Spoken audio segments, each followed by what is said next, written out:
Eu sou Charles, sou seminarista e vou começar este ano o 3º ano de filosofia. E para mim é uma alegria muito grande, né, poder estar aqui junto com vocês, reunidos no nome de Jesus Cristo. Muito bem. O nosso tema de hoje... Tem algum cartaz dizendo? Não, né? O nosso tema de hoje é Deus nos quer produzindo frutos. Olha só, quando nós dizemos a palavra produzir, parece que dá a entender um termo um pouco capitalista, não é verdade? Quem é que trabalha em loja, em alguma coisa semelhante assim, sabe muito bem que se você não produzir, você será demitido, eliminado, dispensado, né? E por aí vai. Assim também acontece na nossa igreja, mas tem uma vírgula por trás disso. Deus também nos quer produzindo frutos, mas Deus nunca quer nos excluir, muito pelo contrário. Quando a sociedade exclui, Deus inclui. Entenderam? Olha só. Então, enquanto no trabalho, na sociedade, nesse mundo tão capitalista, as coisas vão nos excluindo, mas Deus quer nos incluir. Incluir no seu plano de salvação. Muito bem. Deus quer nos produzindo frutos. Mas que frutos são esses? A palavra, você pode abri-la. Em Gálatas capítulo 5, dos versículos 22 ao versículo 25.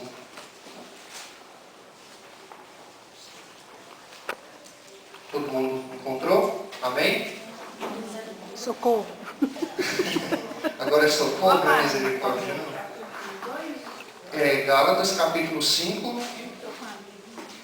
versículos 22 ao versículo 25. Qual página, por favor?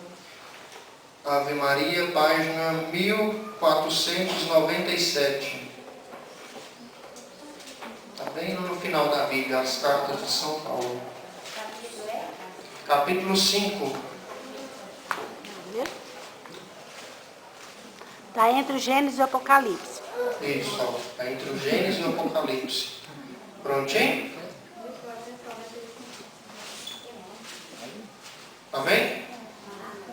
Então vamos lá.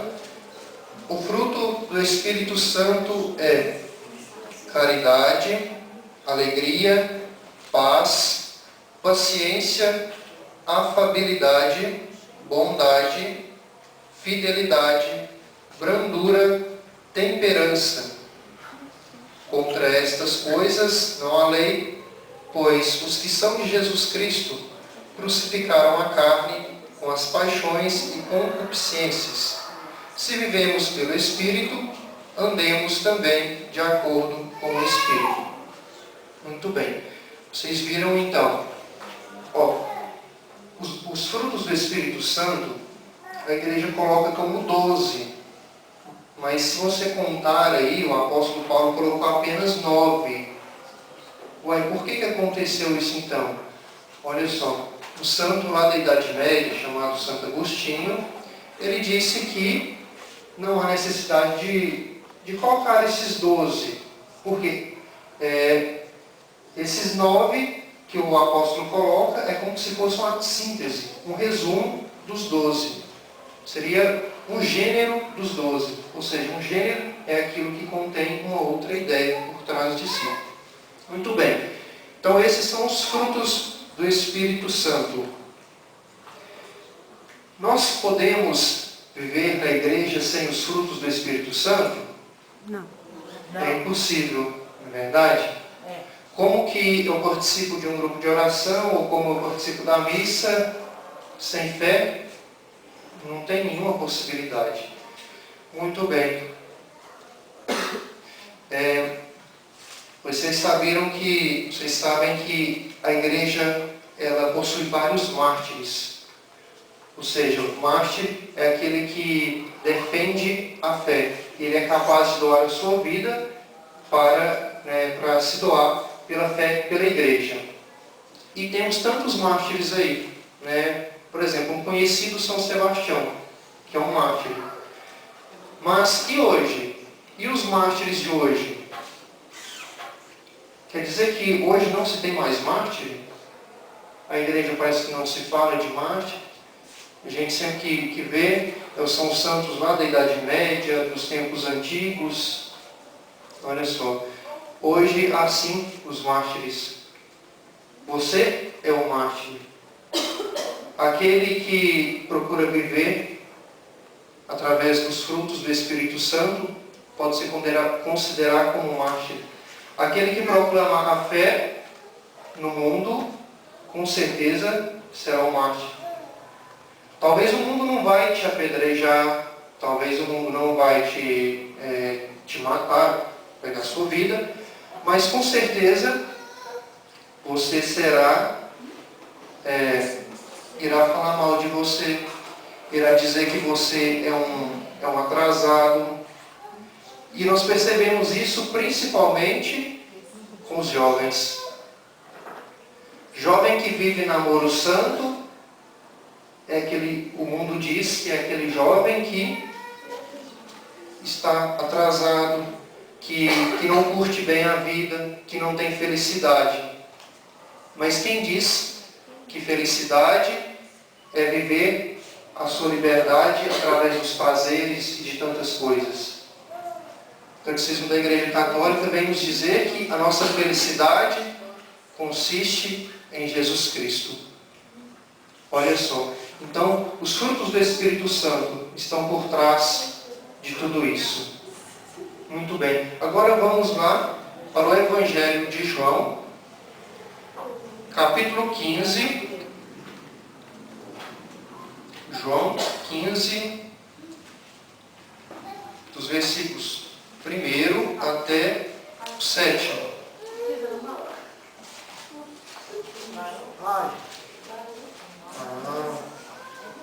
1404. Capítulo 15, versículos 1 ao versículo 7. Amém? Amém. Eu sou a videira verdadeira, e meu pai é o agricultor. Todo ramo que não der fruto em mim, ele o cortará, e podará todo o que der fruto, para que produza mais fruto. Vós já estáis puros pela palavra que vos tenho anunciado. Permanecei em mim, e eu permanecerei em vós. O ramo não pode dar fruto por si mesmo, se não permanecer na videira. Assim também vós não podeis tampouco dar fruto, se não permanecerdes em mim. Eu sou a videira, vós os ramos. Quem permanecer em mim e eu nele, esse dá muito fruto, porque sem mim nada podeis fazer. Se alguém não permanecer em mim, será lançado fora como ramo. Ele secará, e há um dia juntá-lo e lançá-lo ao fogo e queimar-se-á. Se permanecerdes em mim e as minhas palavras permanecerem em vós, pedireis tudo o que quiseres e vos será feito. Muito bem. Olha só, todos nós com certeza já lemos esta parábola, já rezamos, já meditamos. Vocês já perceberam tanto que ela é simples e ao mesmo tempo nos traz uma mensagem profunda? Olha só também, uma coisa muito interessante. Deus, sumamente bom e misericordioso, Ele precisa achar meios e modos para disponibilizar a sua graça para nós. Um exemplo disso são os 7 sacramentos. Sacramento que é um sinal sensível e eficaz da graça, constituído por Jesus Cristo para santificar as nossas almas. Então, os sacramentos são meios que Deus usa para chegar até nós com sua graça. E o que seria então graça? Bom, tem vários significados, mas um bem simples para a gente entender. Graça é como se fosse um encontro transformante do Criador com sua criatura. É como uma criança, né, que viaja, faz a sua primeira viagem e fica longe dos pais por alguns dias. E quando essa criança retorna, ela vem querendo dar aquele abraço, querendo aquele amor dos seus pais, que eles estavam com saudade. E assim também somos nós com Deus. É esse encontro que nos transforma e que nos restaura. Isso é graça. Então Deus usa de coisas simples para nos comunicar. Assim também como Ele usa como essa parábola. Olha só, da videira, que é Jesus Cristo, e os ramos, que somos nós. Portanto, Ele nos comunica, Ele nos alimenta com sua palavra através dessa parábola simples. Eu sou a videira verdadeira e meu Pai é o agricultor. Muito profunda. É uma teologia muito profunda que tem por trás disso. Porque coloca como se fosse Jesus, essa videira, esta árvore. E nós, como os galhos, os membros. E Deus, como aquele que nos educa, que nos comunica sua graça, que nos fortalece. Isso vem nos trazer nesta parábola. E queria destacar 4 tópicos com vocês a respeito desta parábola. Primeira coisa, esta parábola coloca para nós a dependência que nós temos de Deus. Porque se nós somos os ramos, nós dependemos então da videira. Não pode existir um galho de uma árvore sem a árvore. Assim também somos nós. Então, essa dependência de Deus.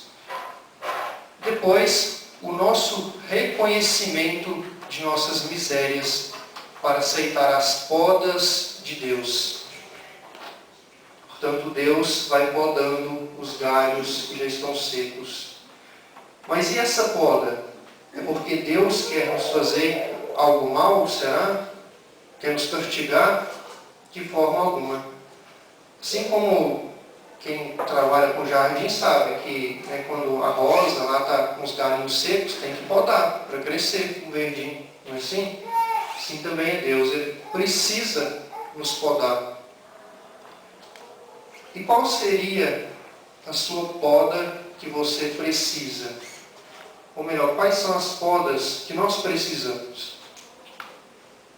Qual pecado que precisamos podar de nossa vida para servir a Deus de uma maneira mais simples, uma maneira mais digna, produzindo os frutos do Espírito Santo? Terceiro tópico, nós podemos perceber o amor misericordioso de Deus por cada um de nós. Este amor que é tão grandioso que Deus é capaz de enviar o seu único Filho para se revelar até nós, para mostrar a sua face de Pai até nós. E por último, a perseverança no amor de Deus. São Paulo vem nos dizer que quem ama o seu irmão também deve amar, ou melhor, quem ama a Deus também deve amar o seu irmão. E quem ama a Deus e seu irmão permanece no amor de Deus. E quem produz os frutos do Espírito Santo, com certeza, permanece no amor de Deus. Muito bem. Então, os frutos do Espírito Santo, juntamente com essa parábola da videira e dos ramos, vem nos comunicar esta graça de Deus para nós. Cristo, Ele foi o nosso mestre, como nós sabemos. Ele veio ao mundo, nos comunica a sua graça e nos ensina e nos educa a como ser um verdadeiro discípulo. E esse discipulado, que requer algumas cruzes, Esse discipulado que requer alguns sacrifícios, alguns esforços. E sempre esses esforços serão talvez exatamente lutar contra aquilo que é contra os frutos do Espírito Santo. Se você for pegar lá novamente a carta de São Paulo aos Gálatas, lá vai narrar aquilo que seria o contrário dos frutos do Espírito Santo. E lá você vai perceber como que o pecado vai nos corrompendo, como que o pecado vai nos tirando a nossa dignidade de pessoas amadas por Deus. Mas, como nós sabemos, Deus é tão misericordioso e amplamente maravilhoso com o seu Filho, que Ele deixa o sacramento da penitência para nos reconciliar novamente com a criatura. Por isso, quando o penitente se arrepende e procura um sacerdote, o sacerdote, com o poder que recebeu de Deus, absolve esta pessoa. E essa pessoa tem a oportunidade de se levantar, de seguir a sua vida e continuar procurando os frutos do Espírito Santo. Uma coisa muito interessante também, ao perceber nesta parábola, essa simplicidade dessa parábola que Jesus coloca para nós percebemos algo muito importante. Deus sempre vem até nós através da simplicidade. E às vezes nós queremos ir até Deus com coisas difíceis. Vocês entenderam? Olha só, Deus vem até nós através da simplicidade. Mas às vezes nós queremos ir até Deus através de coisas complexas, coisas difíceis. Conta-se uma história, um certo dia, um sacerdote, ele, não compreendendo o mistério da Eucaristia, o mistério da transubstanciação, ele queria dar uma explicação para aquilo, mas queria explicar através da sua própria razão. O que seria aquele milagre da mudança de substância? Ou seja, a mudança do corpo, ou melhor, do pão para o corpo de Cristo e do vinho para o sangue de Cristo. Ele queria entender isso. E ele não compreendendo, ele acaba se frustrando. É certo? Frustrando. Então ele acaba fazendo isso. E aí ele toma uma decisão. Olha só, ele diz para si mesmo: amanhã eu irei celebrar a minha última missa. Porque ele já estava triste, ele não entendia. Ele queria saber qual seria o significado daquilo, como que aquilo estava ocorrendo. Mas ele queria através da sua razão, através da sua inteligência. E assim aconteceu. Chegou esse dia. Chegou o dia e ele, esse dia, que seria para ele histórico, a sua última celebração. E aí, a igreja cheia de gente, porque seria a última missa do padre. Depois o padre não deixaria de ser padre, mas deixaria de exercer o ministério. E aí o padre faz todo o ritual da missa, e no final da missa, antes dele dar a bênção, lá no fundo vem correndo uma criancinha. Chega até o padre e pergunta para aquele padre: o senhor é Jesus? E o padre, sem saber responder, na mesma hora ele passa a compreender o mistério da Eucaristia. Porque ele vê através daquela criança que é necessário entender os mistérios de Deus através da simplicidade e não através das coisas complexas, das coisas difíceis, talvez sem explicação. Ou seja, Deus vem até nós através de coisas simples. Assim como veio para esse padre uma certa criança criança simples, humilde, inocente, indefesa.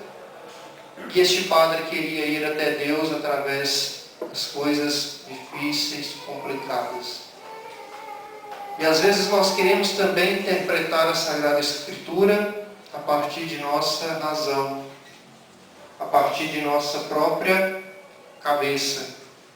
Mas a Sagrada Escritura, primeiramente, é a palavra, é o Verbo encarnado.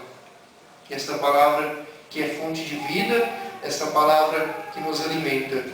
E só iremos compreender a Sagrada Escritura a partir da fé. Fé que é o fruto do Espírito Santo. Muito bem. Olha só, então, começamos esta reflexão com os frutos, depois passamos para o Evangelho, e queria colocar agora uma frase do Papa Francisco quando ele veio aqui ao Brasil com os jovens. Uma frase com certeza nós conhecemos. Quando ele diz: bote fé, bote esperança, bote amor, que sua vida terá novo sabor.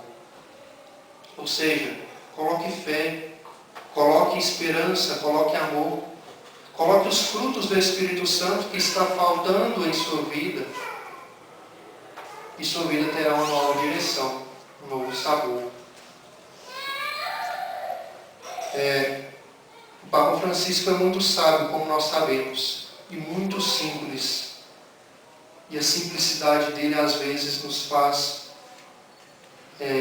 às vezes nós nem compreendemos essa simplicidade tão grande. Quando ele vem colocar essas frases tão simples, tão profundas, simples e ao mesmo tempo profundas. Bote fé. O que você está querendo colocar nesse ano como um fruto do Espírito Santo? Como nós vemos, são tantos, podemos dizer 9, não 12, que aí nós estaríamos colocando todos, né? O que estaria faltando este fruto? Será que é mais paciência? Será que é mais alegria? Será que é mais amor? Ou é mais esperança? Ou seja, você sabe o que falta no seu coração, na sua vida, para a sua vida ter uma nova direção. E às vezes também nós queremos indagar Deus, nós queremos questionar a Deus. Por que isso acontece comigo? Por que sempre acontece comigo? Porque sempre acontece. E aí nós vamos no grupo de oração, nós vamos na missa e o problema nada de resolver. E aí às vezes nós procuramos Deus assim como nós procuramos um leite lá na mercearia ou lá no supermercado. Ou seja, nós precisamos do leite e nós vamos lá, buscamos e resolve o problema. E assim também nós queremos fazer com Deus. Queremos ir e solucionar rapidamente o nosso problema. Seguir Jesus não é fácil, como nós sabemos. E como eu disse, requer muitas cruzes. E são cruzes pesadas, são caminhos longos. Experiência própria, algum tempo atrás eu estive fazendo missão no norte de Minas, uma cidade chamada Serra das Araras e chamada Gaúcha, e percebi como que aquelas pessoas, aquela realidade tão difícil, uma pobreza material muito grande, como eles não têm medo, nem têm tristeza de carregar as suas cruzes. Eu entrei em casas que a portinha era desse tamanhozinho assim, ó. Aí eu tinha que abaixar para entrar. Entrei em casas que não tinha piso, esse verde aqui que a gente chama, né, esse vermelhão, não tinha nada disso. Entrei em casas que não tinha telhado, somente lona, era palha. Entrei em muitas casas como isso. E eram pessoas que tinham uma pobreza material, mas tinha uma riqueza espiritual muito grande. Pode perceber que na igreja, na capela que eles têm lá, a igreja ficava cheia. E o povo naquela alegria, balançando os braços. Aí quando nós chegamos lá, a gente estranhou, porque aqui não é tão comum. É claro, nós temos os grupos de orações, né, que fazem esse trabalho tão bonito, mas lá é aquela alegria, bate palma, né, tudo diferente. Ou seja, eles tinham essa alegria de professar a fé, mesmo nas dificuldades enfrentadas do dia a dia. Eles tinham essa essência de Deus.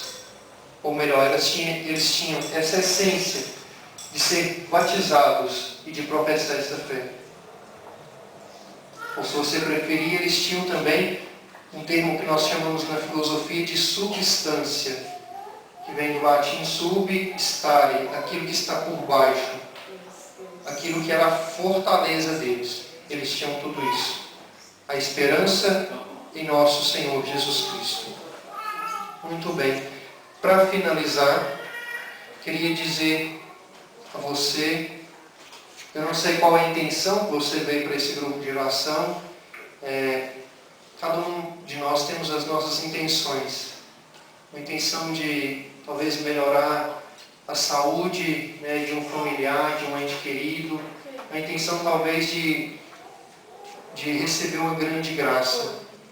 E eu não sei, mas com certeza Deus sabe e Deus te acolhe, te ampara e com certeza, sempre que levamos uma prece a Deus, jamais seremos esquecidos de Deus, porque Ele está sempre atento ao nosso clamor. Certo? O que eu queria passar para vocês é essa simples reflexão, nada demais. Desde já agradeço muito pelo convite, pela oportunidade de estar aqui com vocês. Tá certo? E peço que rezem por nós, lá no seminário. Eu não disse, mas eu sou seminarista aqui em Patos mesmo, o seminário maior fica aqui em Patos. Lá nós estudamos 3 anos de filosofia, eu vou começar o último agora. E, após terminar esses 3 anos, nós começamos 4 anos de teologia. Caminho um pouquinho longo, não é? São 7 anos. Por isso que a gente não encontra o Padre em qualquer esquina. Porque louvado seja nosso Senhor Jesus Cristo. Para sempre.